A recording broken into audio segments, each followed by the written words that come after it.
বাবার প্রেমে গাও গান, জ্ঞান রত্ন নাও তুলে, দুঃখ সব যাও ভুলে, এসো করি মন্থন, ছিড়বে মায়ার বন্ধন। ওম শান্তি।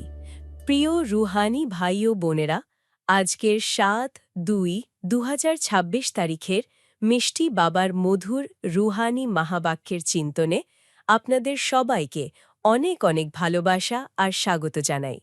ওম শান্তি।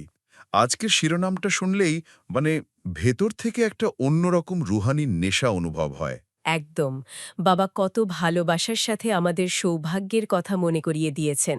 হ্যাঁ, বাবা বলেছেন মিষ্টি বাচ্চারা বুদ্ধিতে যদি স্থায়ীভাবে বাবার স্মরণ থাকে তাহলে এ সৌভাগ্য। বাহ, সৌভাগ্য, এই শব্দটার মধ্যে যেন সব প্রাপ্তি লুকিয়ে আছে। ঠিক, কারণ বাবা তো জানেন আমাদের বুদ্ধি সারাদিন কত দিকে দৌড়ায়, তাই না? হ্যাঁ, এই আত্মীয় স্বজন, বন্ধু বান্ধব, জাগতিক চিন্তা কত কি আসতে থাকে।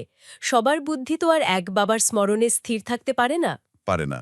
আর বাবা ঠিক সেই মুহূর্তটার কথা বলছেন যখন বুদ্ধি এই সব কিছু থেকে সরে এসে সম্পূর্ণভাবে এক শিব বাবার স্মরণে স্থায়ী হয়ে যায়। একবার ভাবলেই কেমন লাগে, বুদ্ধির জগতে শুধু আমি আত্মা আর আমার মিষ্টি বাবা, আর কেউ নেই। আর এই স্মরণটাই তো আমাদের বিশ্বের মালিকানার আধার। এই প্রাপ্তির খুশিতেই তো আমরা সব দুঃখ ভুলে যাই। ঠিক তাই, এর থেকে বড় প্রাপ্তি আর কি হতে পারে যে বাবা আমাদের বিশ্বের মালিক বানাচ্ছেন, তিনি আমার বুদ্ধিতে আছেন স্থায়ীভাবে। এর থেকে বড় সৌভাগ্য তো আর নেই।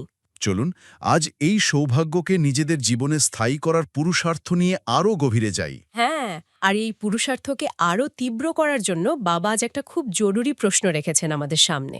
হ্যাঁ, বাবা জিজ্ঞেস করেছেন যে বাচ্চাদের সার্ভিসের শখ থাকবে, তাদের নিদর্শন কি হবে? মানে কি দেখে বোঝা যাবে যে কারোর মধ্যে বাবার সেবা করার আসল ইচ্ছেটা, সেই শখটা জেগে উঠেছে? এটা তো নিজেদের চেক করার জন্য খুব ভালো একটা পয়েন্ট। একদম। আর বাবা যে উত্তর দিয়েছেন সেটা তো আমাদের জন্য একটা আয়নার মতো। প্রথম নিদর্শনটাই দেখুন, যে তারা জ্ঞান না শুনিয়ে থাকতেই পারবে না। হ্যাঁ, তাদের মুখ দিয়ে জ্ঞান বেরোবেই। তাদের মধ্যে এই আত্মিক জ্ঞানের ধন দান করার জন্য একটা তীব্র আকাঙ্ক্ষা কাজ করবে। ঠিক যেমন পার্থিব ধন থাকলে লোকে দান করতে চায়, আমাদের কাছে তো এই জ্ঞানই সবথেকে বড় ধন। আর বাবা তো বলেছেন এই ধন এক বাবা ছাড়া আর কারো কাছে নেই। তাই যাদের সেবার আসল শখ, তারা এই জ্ঞানরত্ন বিলিয়ে দেওয়ার জন্য ছটফট করবে। স্থির থাকতেই পারবে না। আর দ্বিতীয় নিদর্শনটা তো আরও গভীর। বাবা দধিচি ঋষির উদাহরণ দিয়েছেন। হ্যাঁ, যিনি দেবতাদের জন্য নিজের অস্থি অর্থাৎ হাড় দান করে দিয়েছিলেন। বাবা বলছেন সেবাদারী বাচ্চারাও নিজেদের অস্থি সেবায় সোহা করে দেবে। শরীরের খেয়াল না করে দিন রাত বাবার সেবার চিন্তনে মগ্ন থাকবে। বাহ, কি সুন্দর পয়েন্ট! এটাই হলো আত্মিক অস্থি সেবা। একদম। তাদের বুদ্ধিতে শুধু ঘুরবে কিভাবে আরও সহজ করে অন্যদের বোঝায়, কিভাবে বাবার পরিচয় দিই যাতে তাদের ভাগ্য খুলে যায়। নিজের খাওয়া দাওয়ারও খেয়াল থাকবে না, কারণ সেবার নেশাটাই তাদের এমন মগ্ন করে রাখবে। আর তৃতীয় নিদর্শনটাও কিন্তু খুব গুরুত্বপূর্ণ। বাবা বলেছেন তাদের থেকে যারা বড়, সেবায় যারা এগিয়ে, সেই মহারথীদের প্রতি তাদের খুব রিগার্ড থাকবে, করবে। কারণ এই রুহানি পথে তো বিনম্রতার বড়দের আশীর্বাদ ছাড়া এগোনোই যায় না। বাবা তো হৃদয় দেখেন। ঠিক, এই সেবা নেশার সাথেই বাবা আমাদের আরেকটা গভীর প্রতিজ্ঞার কথা মনে করিয়েছেন আজকের গীতে।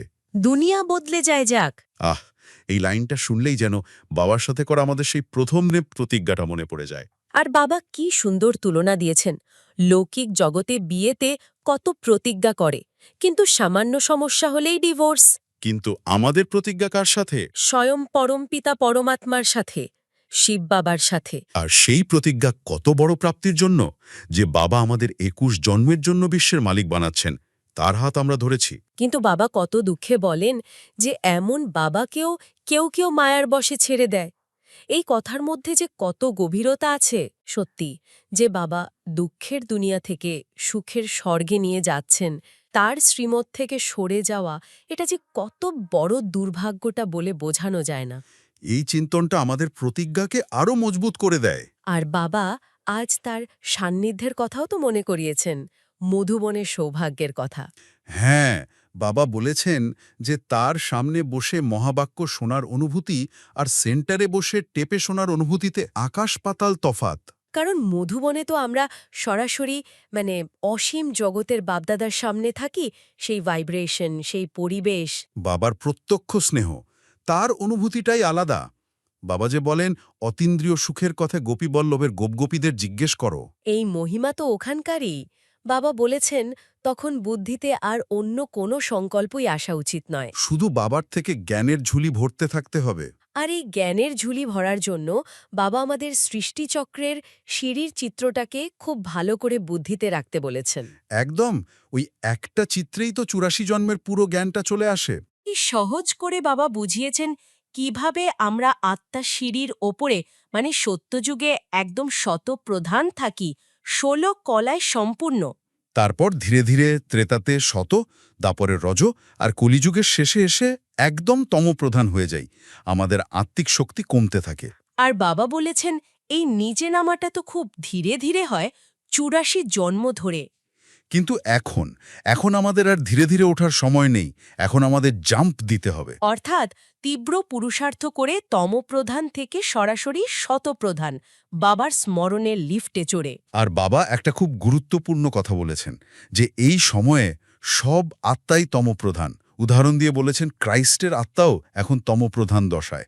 বাহ, রচয়িতা আর রচনার জ্ঞান কত পরিষ্কার। শুধু আমরা সঙ্গমযোগী ব্রাহ্মণ আত্মারাই এখন বাবার থেকে শক্তি নিয়ে শতপ্রধান হওয়ার পুরুষার্থ করছি। বাকি সব আত্মারা তো দুঃখে কাতর। আর এই নতুন শতপ্রধান দুনিয়া গড়ার কাজে বাবা বিজ্ঞানের ভূমিকার কথাও বলেছেন। এটা শুনলে খুব ভালো লাগে। হ্যাঁ, বাবা বলেছেন যে আজকের বিজ্ঞান, যেমন এই মিনিট মোটর দিয়ে তাড়াতাড়ি বাড়ি বানানোর কৌশল, এগুলো সত্যযুগে স্বর্গ নির্মাণে খুব কাজে আসবে। যারা এখানে এই জ্ঞান শিখছে আর লৌকিক জগতেও এই টেকনোলজি শিখছে, তারাই পরের জন্মে স্বর্গে গিয়ে এই কাজগুলো খুব দ্রুতগতিতে করবে। কোনো কিছুই তো বৃথা যায় না। এখানকার শেখা বিদ্যাও সেখানে স্বর্গের সেবায় কাজে লাগবে। তখন তো সোনা, হিরে, জহরাতের খনি সব আমাদের হাতে। আর এই সংস্কার, এই যোগ্যতা সব আমরা এখান থেকে নিয়ে যাব। বিজ্ঞান তখন বিনাশের জন্য নয়, শুধু সুখ দেওয়ার কাজে লাগবে। কি অপূর্ব ভবিষ্যতের ছবি বাবা আমাদের দেখিয়েছেন। এই জ্ঞান আর প্রাপ্তির নেশায় আমাদের পুরুষার্থকে আরও তীব্র করা উচিত। আসুন আমরা আজ নিজেদের জিজ্ঞাসা করি, বাবা যেমন দধিচি নিশির উদাহরণ দিলেন, আমি কি বাবার আত্মিক সেবায় সেই রকমভাবে নিজের অস্থি দান করছি? আমার পুরুষার্থ কতটা তীব্র? আমার মন বুদ্ধি কতটা বাবার সেবায় মগ্ন থাকে? খুব সুন্দর আত্মচিন্তনের প্রশ্ন। এখন আমরা একটু গভীরভাবে দেখব বাবার দেওয়া এই জ্ঞানকে আমরা কিভাবে নিজেদের জীবনে কাজে লাগাতে পারি। হ্যাঁ, আজকের বিষয়টা কিন্তু খুবই সময় উপযোগী, কারণ আমরা সবাই তো জীবনের সম্পর্কগুলোকে আরও সুন্দর করতে চাই আর নিজের সত্যের উপরও দৃঢ় থাকতে চাই। একদম। আজ বাবা যে জ্ঞান দিয়েছেন তার মধ্যে এই দুটোর মধ্যে ভারসাম্য রাখার খুব খুব সুন্দর একটা দিশা রয়েছে। চলুন তাহলে একটা খুব বাস্তব পরিস্থিতি দিয়েই শুরু করা যাক। ধরুন এমন তো প্রায়ই হয়, কোনো একটা টিম বা হয়তো পরিবারে একজন নতুন সদস্য এসেছেন। তিনি হয়তো খুব উদ্যমী, তার অনেক নতুন ধারণা আছে। হয়। আর তিনি হয়তো মনে করছেন যে একজন পুরনো বা বরিষ্ঠ সদস্যের চেয়ে তিনি বিষয়টা ভালো বোঝেন। এর থেকে কি হয়, একটা সূক্ষ্ম সংঘাত তৈরি হয়, মতের অমিল হয়, আর দলের একতাটাই নষ্ট হয়ে যায়। হ্যাঁ, এটা একটা চমৎকার প্রশ্ন, কারণ এই পরিস্থিতি আমাদের সবার জীবনেই কম বেশি আসে। তো এই অবস্থায় আধ্যাত্মিক জ্ঞান আমাদের কিভাবে সাহায্য করতে পারে? দেখুন, আজ বাবায়ের খুব সরল কিন্তু খুবই গভীর একটা সমাধান দিয়েছেন। তিনি বলেছেন যারা আধ্যাত্মিক সেবায় বা যে কোনো সম্মিলিত কাজে যুক্ত থাকবে তাদের মধ্যে বড়দের প্রতি একটা রিগার্ড বা সম্মানবোধ থাকাটা আবশ্যক। রিগার্ড বা সম্মান, এই শব্দটা শুনলে প্রথমে কি মনে হয়? যে বড়রা যা বলবেন তাই, চুপচাপ মেনে নিতে হবে। এটা কি এক ধরনের অন্ধ আনুগত্যের কথা বলছে? না না, একদমই অন্ধ আনুগত্য নয়। এখানে রিগার্ডের অর্থটা আরও গভীর। এর মানে হল অন্যের অভিজ্ঞতাকে মর্যাদা দেওয়া। ভাবুন তো, যে মানুষটি আপনার আগে থেকে সেই পথে হাঁটছেন, তার কাছে এমন কিছু অভিজ্ঞতা আছে যা হয়তো আপনার কাছে নেই। আচ্ছা। যখন একজন নবীন এই মনোভাব নিয়ে চলেন যে আমি শিখতে এসছি, তখন তখন অহংকারের দেয়ালটা ভেঙে যায়। তিনি শুধু নিজের জ্ঞান জাহির করার চেষ্টা করেন না, বরং অন্যের অভিজ্ঞতার ভাণ্ডার থেকে শেখার সুযোগ খোঁজেন। চাই এই অবস্থানে আসা। ঠিক। কিন্তু ধরুন আলোচনা চলছে আর মতের অমিল হচ্ছেই, কিছুতেই মিলছে না, তখন কি করণীয়? এখানেই কি বাবার দেওয়া ওই হ্যাজি হ্যাজি করার ইশারাটা প্রাসঙ্গিক? একদম ঠিক জায়গায় ধরেছেন। আমার কাছে কিন্তু এই ধারণাটা বেশ মজার লেগেছে। মানে প্রথমবার শুনলে মনে হতে পারে এটা কি এক ধরনের দুর্বলতা, সবকিছুতে শুধু হ্যাঁ বলে দেওয়া? প্রথম দেখায় তাই মনে হতে পারে, কিন্তু এর প্রয়োগটা অসাধারণ। এই হ্যাজি বলার ধারণাটা কিন্তু আধুনিক মনোবিজ্ঞানের অ্যাক্টিভ লিসনিং বা ভ্যালিডেশনের সঙ্গে খুব মিলে যায়। ও তাই নাকি? হ্যাঁ, সেখানেও বলা হয় কোনো আলোচনার শুরুতে অপরপক্ষের বক্তব্যকে যদি স্বীকৃতি দেওয়া হয়, তাহলে তার ভেতরের প্রতিরোধটা মানে ডিফেন্সিভনেস কমে আসে। আচ্ছা। হ্যাজি বলার অর্থ এটা নয় যে আপনি যা বলছেন আমি তার সঙ্গে ১০০% একমত। এর আসল অর্থ হল আমি আপনার দৃষ্টিভঙ্গিটা শুনছি এবং সেটাকে সম্মান করছি। মানে এটা একটা কৌশল যা দিয়ে আলোচনার দরজাটা খোলা রাখা যায়। ঠিক তাই। যখন সামনের মানুষটা বোঝেন যে তাকে আক্রমণ করা হচ্ছে না, বরং তার কথাকে গুরুত্ব দেওয়া হচ্ছে, তখন তিনি আপনার কথা শোনার জন্যও তো প্রস্তুত হন। একদম। আর একবার যখন সেই পারস্পরিক সম্মানের পরিবেশ তৈরি হয়ে যায়, তখন নিজের ভিন্ন মতটিও অনেক নম্রভাবে এবং ইতিবাচকভাবে উপস্থাপন করা যায়। তখন আর সেটা সংঘাত থাকে না, একটা সুস্থ আলোচনায় পরিণত হয়। বাহ। বাবা তো বলেছেনই, এই একতার মাধ্যমেই সফলতা আসবে। যে কোনো বড় প্রজেক্ট হোক বা পারিবারিক সিদ্ধান্ত, সাফল্য সেখানেই আসে যেখানে সবাই মিলেমিশে কাজ করে। কিন্তু একটা বাস্তব প্রশ্ন থেকেই যায়। ধরুন কর্মক্ষেত্রে একজন বরিষ্ঠ ভুল সিদ্ধান্ত নিচ্ছেন, যা হয়তো পুরো প্রজেক্টের জন্যই ক্ষতিকর হতে পারে। হ্যাঁ, খুব গুরুত্বপূর্ণ প্রশ্ন। সেক্ষেত্রে হ্যাঁ জি বলে সম্মান জানাতে গিয়ে যদি কাজেরই ক্ষতি হয়ে যায়, তাহলে আধ্যাত্মিকতা আর ব্যবহারিকতার মধ্যে ভারসাম্যটা কিভাবে রাখব? দেখুন, হ্যাঁ জি হল প্রথম ধাপ, পরিস্থিতিকে শান্ত করার জন্য। এর পরের ধাপ হল বিচক্ষণতা। আপনি হয়তো এভাবে বলতে পারেন, আপনার প্রস্তাবটা খুবই ভালো এবং আমি আপনার অভিজ্ঞতার উপর সম্পূর্ণ ভরসা রাখি। এর সাথে আমরা যদি এই ছোট্ট দিকটাও একটু বিচার করে দেখি, তাহলে কেমন হয়? হয়তো আমাদের পরিকল্পনাটা আরও নিখুঁত হবে। আচ্ছা, তার মানে সরাসরি না না বলে একটা বিকল্প পথ দেখানো। ঠিক। এখানে আপনি তার সিদ্ধান্তকে সরাসরি চ্যালেঞ্জ করছেন না, বরং তার ভাবনার সঙ্গে নিজের ভাবনাকে জুড়ে দিচ্ছেন। এতে সম্মানও বজায় থাকলো, আবার সম্ভাব্য ভুলটাও শুধরে নেওয়ার সুযোগ তৈরি হলো। এটা সত্যি একটা গভীর বোঝাপড়া। তার মানে একতা মানে মতের অমিল না থাকা নয়, বরং মতের অমিলকে সম্মানজনকভাবে পরিচালনা করার শিল্প। বাহ। আচ্ছা, এই যে সম্মান বা সত্যকে ধরে রাখার শক্তি, বিশেষ করে যখন পরিস্থিতি প্রতিকূল, এই শক্তিটা আসবে কোথা থেকে? আমার মনে হয় আজকের বরদানের মধ্যেই এর উত্তরটা লুকিয়ে আছে। নিশ্চয়ই, আপনি বরদানটি পাঠ করুন না। বাবা বলেছেন, সত্যতার মহানতার দ্বারা সদা খুশির দোলনায় দুলতে থাকা অথরিটির স্বরূপ ভব। অথরিটি স্বরূপ, এই কথাটার মধ্যে একটা অদ্ভুত শক্তি আছে, তাই না? অসাধারণ একটি বরদান। এর প্রতিটি শব্দে যেন শক্তি ভরা। অথরিটি স্বরূপ মানে সত্যের অধিকারী হয়ে ওঠো, এমন একজন যাকে তার সত্য থেকে কেউ টলাতে পারবে না। হুম। আর এর সঙ্গে বাবা খুব মিষ্টি একটা কথা জুড়ে দিয়েছেন, সচ তো বিঠো নাচ। অর্থাৎ যে সত্যের ওপর বসে আছে সে নাচতে বাধ্য। এই কথাটা আমরা প্রায়ই শুনে থাকি, কিন্তু এর গভীরতা নিয়ে হয়তো সবসময় ভাবা হয় না। এর মানে কি এই যে সত্য পথে চললে জীবনে কোনো সমস্যা আসবে না, না না, বরং নাকি সমস্যার মাঝেও এক ধরনের আনন্দ খুঁজে পাওয়া যাবে? ঠিক দ্বিতীয়টাই। বাবা যে উপমাটি ব্যবহার করেছেন তা আরও চমৎকার। তিনি বলেছেন, সত্যের নৌকা হয়তো একটু দুলতে পারে, কিন্তু কখনো ডুববে না। এটা একটা বড় ভরসা। আমাদের জীবনেও তো এমন পরিস্থিতি আসে যখন আমরা সত্যের পথে চলি, কিন্তু চারপাশ থেকে অনেক বাধা আসে। অনেকে আমাদের বিশ্বাসকে টলানোর চেষ্টা করে। তখন মনে হতে পারে যে আমাদের নৌকা বুঝি টলমল করছে, আমরা হয়তো ডুবে যাব। ঠিক এই অনুভূতিটাই তো সবচেয়ে কঠিন, যখন চারপাশের সবাই আপনার বিরুদ্ধে, যখন নিজের সত্যের উপরই সন্দেহ হতে শুরু করে, তখন ওই খুশির নাচ তো অনেক দূরের কথা, স্থির থাকাই মুশকিল হয়ে যায়। এখানেই বাবার দেওয়া দৃষ্টিকোণটা জাদুর মতো কাজ করে। বাবা বলছেন, যখন কেউ আমাদের সত্যের পথ থেকে টলানোর চেষ্টা করে, তখন আসলে তারা আমাদের টলাচ্ছে না, তাহলে বরং বাবার সাথে আমাদের যে খুশির দোলনা, সেটাকেই তারা দুলিয়ে দিচ্ছে। ভাবুন তো, একটা দোলনা স্থির থাকলে তাতে কি কোনো মজা আছে? না তো। কেউ যখন পেছন থেকে ধাক্কা দেয়, তখনই তো দোলনাটা উপরে ওঠে, আর দোলার আসল আনন্দটা পাওয়া যায়। এটা তো একটা সম্পূর্ণ নতুন দৃষ্টিকোণ। তার মানে যারা আমাদের বিরোধিতা করছে তারা আসলে আমাদের শত্রু নয়, বরং আমাদের আধ্যাত্মিক যাত্রার সহায়ক। তারা আমাদের দুঃখ দিচ্ছে না, বরং বাবার সঙ্গে আমাদের সম্পর্কের অনুভূতিটাকে আরও গভীর করে তুলছে। একদম।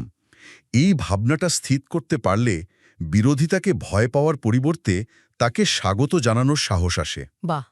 তখন তাদের উপর রাগ করার বদলে মনে মনে একটা ধন্যবাদ জন্মায়, কারণ তাদের জন্যই আমরা বাবার সঙ্গে সেই খুশির দোলনায় দোলার আরও তীব্র, আরও সুন্দর অনুভূতি লাভ করছি।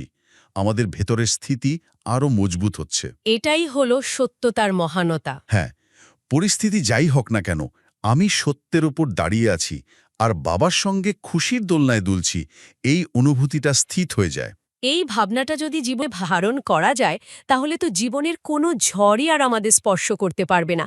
আমরা সত্যিই সদা খুশিতে নাচতে থাকব। নিশ্চয়ই। আচ্ছা, আজকের স্লোগানটিও এই ভাবনার সঙ্গে খুব সুন্দরভাবে জড়িত। বাবা বলেছেন, সর্বশক্তির লাইট সদা সাথে থাকলে মায়া নিকটে আসতে পারবে না। এখানে এই সর্বশক্তির লাইট বলতে ঠিক কি বোঝানো হচ্ছে? এখানে সর্বশক্তির লাইট হল বাবার স্মরণের প্রতীক। যখন আমরা নিজেকে দেহ না ভেবে এক চৈতন্য শক্তি বা আত্মা নিশ্চয় করে পরমাত্মা বাবাকে স্মরণ করি, তখন তার থেকে সর্বশক্তি মানে শান্তি, প্রেম, আনন্দ, পবিত্রতা, জ্ঞান, সুখ এবং শক্তি, এই সব আমাদের মধ্যে আসতে থাকে। আর এই শক্তিগুলো সব মিলে একটা আলোর মতো। ঠিক, যা আমাদের চারপাশে একটা অদৃশ্য সুরক্ষা কবচ বা অরা তৈরি করে। আর এই সুরক্ষা কবচ এতটাই শক্তিশালী যে মায়া, অর্থাৎ যে কোনো নেতিবাচক চিন্তা, ভয়, লোভ বা দুর্বলতা কাছেই আসতে পারে না। যেমন যেখানে তীব্র আলো থাকে সেখানে অন্ধকার যেমন প্রবেশ করতে পারে না, ঠিক তেমনি বাবার স্মরণের আলোয় মায়ার অন্ধকার মিলিয়ে যায়। তাই সারাদিন আমাদের শুধু এটাই খেয়াল রাখতে হবে যে আমার সাথে কি সর্বশক্তির লাইট আছে, আমি কি বাবার স্মরণে আছি, যদি থাকি তাহলে আমি সম্পূর্ণ সুরক্ষিত। এবং সত্যতার পথে চলার শক্তি আর একতা বজায় রাখার বিচক্ষণতা দুটোই স্মরণ থেকে আসে। খুবই শক্তিশালী একটা উপলব্ধি। আমরা একতা দিয়ে শুরু করেছিলাম, তারপর সত্যের শক্তিতে এলাম, আর সবকিছুর মূলে রয়েছে বাবার স্মরণ। বিষয়গুলো সব এক সূত্রে গাঁথা। একদম। চলুন, এই সুন্দর ভাবনার উপর ভিত্তি করে আমরা কিছুক্ষণের জন্য একটা গভীর অনুভূতিতে ডুবে যাই। নিশ্চয়ই। চোখ বন্ধ করুন। আমি এক আত্মা, সত্যতার অথরিটি। আমি আমার মিষ্টি বাবার সাথে খুশির দোলনায় বসে আছি। বাইরের দুনিয়াতে যতই উত্থান পতন হোক, যতই ঝড় আসুক, আমার সত্যের নৌকা হয়তো দুলছে, কিন্তু বাবা আমার হাত ধরে আছেন। আমি বাবার কোলে, এই দোলনায় সম্পূর্ণ সুরক্ষিত এবং নিশ্চিন্ত। আমি শুধু দুলছি আর খুশিতে নাচছি। ওম শান্তি। ওম শান্তি। আজকের এই গভীর চিন্তনের পর জ্ঞানকে আরও পাকা করার জন্য আজকে শিক্ষার উপর ভিত্তি করে একটি কুইজ তৈরি করা হয়েছে। এর লিংক ডেসক্রিপশনে পেয়ে যাবেন। আজকের আলোচনা থেকে কি শিখলাম তা নিজেই একবার পরীক্ষা করে দেখুন। এটা খুবই ভালো একটা উদ্যোগ। জ্ঞান চর্চা করলে তা স্মৃতিতে স্থায়ী হয়ে যায়। একদম। আর সবশেষে আসুন আজকের এই শক্তিশালী বরদানের উপর ভিত্তি করে আমরা সবাই মিলে বাবার সামনে একটি দৃঢ় সংকল্প নিই। হ্যাঁ, অবশ্যই। কারণ সংকল্পই আমাদের দুর্বল মুহূর্তে শক্তি যোগায়। অবশ্যই সংকল্প আমাদের স্থিতিকে মজবুত করে। আসুন আজ বাবার সামনে আমরা সবাই মিলে একটি দৃঢ় সংকল্প নিই। আমি যে কোনো পরিস্থিতিতে সত্যতার হাত ধরব এবং সর্বদা খুশিতে নাচব। এই সংকল্পে আমাদের সাথে থাকলে কমেন্টে লিখুন সত্যতা। একটি কমেন্ট আপনার প্রতিজ্ঞাকে আরও শক্তিশালী করবে। ওম শান্তি। ওম শান্তি।